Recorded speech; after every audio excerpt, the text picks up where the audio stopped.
Bismillahirrahmanirrahim. Alhamdulillahi Rabbil Alamin. Wassalatu wassalamu ala Rasulillah wa ala alihi wa sahbihi ajma'in. Amma ba'd. Assalamualaikum warahmatullahi wabarakatuh. May tanong dito, sabi niya, Assalamualaikum Ustad. Ask ko lang po, out of topic po sa video. Kung naghihingi po ng talak asawa ko, pwede po ba hindi ko ibigay?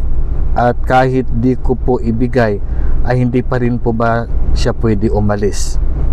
Waalaikumsalam warahmatullahi wabarakatuh. Ang babae, pag humihingi ito ng talak o hiwalay na walang mabigat na dahilan, malaking kasalanan po yan. At hindi niya maamoy ang simoy ng paraiso.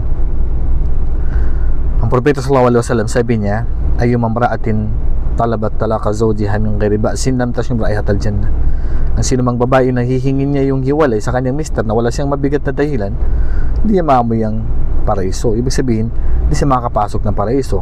Kaya sa mga sisters, hindi niyo pwedeng hingin ang hiwalay sa inyong asawa kung wala kayong mabigat na dahilan. Halimbawa, ang dahilan mo lang dahil nagdagdag yung mister mo ng isa pa, na ibibigay naman yung karapatan mo, hindi ka pwedeng humingi ng talak.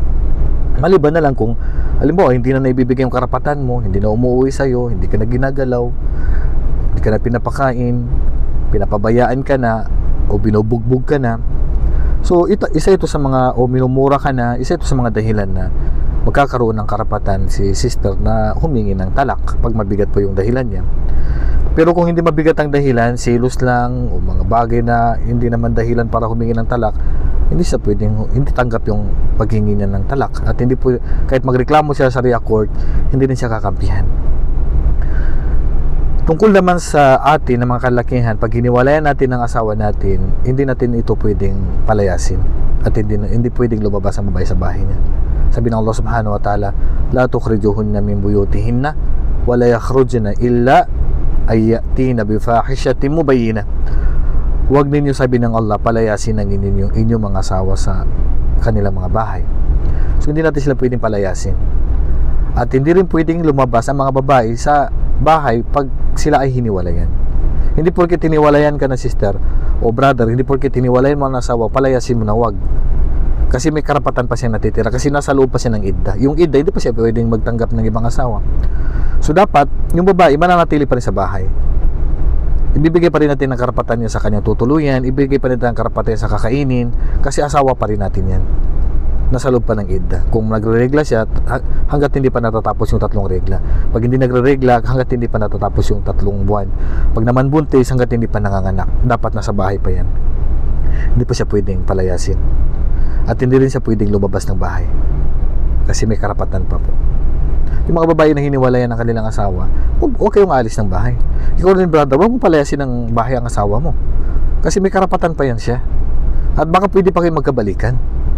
Oo, pwede pa kayong magkabalikan.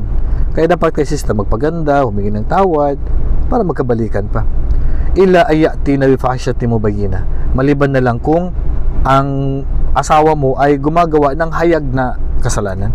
Halimbawa, hayag, nagzizina, gumawa ng kasalanan sa mister. So kapag siya ay gumagawa na po ng hayag na kasalanan, siyempre karapatan ng lalaki na palayasin yung babae. Kapag maliwanag na gumagawa na po ng haram ang babae. Pero kung wala namang ginagawang haram, yun lang, naghiwalay kayo dahil sa mga kadahilanan, so dito hindi pa rin pwedeng palayasin, maliban na lang kung gumagawa ng haram ang babae, katulad ng zina, ng hayagan. Hayagan na nakipag-usap sa lalaki, hayagan na pupunta sa lalaki. So dito, ng ibang lalaki, dito pwede siyang palayasin o dapat lumabas siya ng bahay. Sa pagkalahatan, huwag palayasin ng babae sa bahay kung hiniwalayan, kasi lalo na siya ay nasa lupa po ng idda. At ikaw sister, huwag kang lalabas ng bahay. Wallahu a'lam, wa sallallahu nabiyina Muhammadin wa ala alihi wa sahbihi ajma'in. Assalamualaikum warahmatullahi wabarakatuh.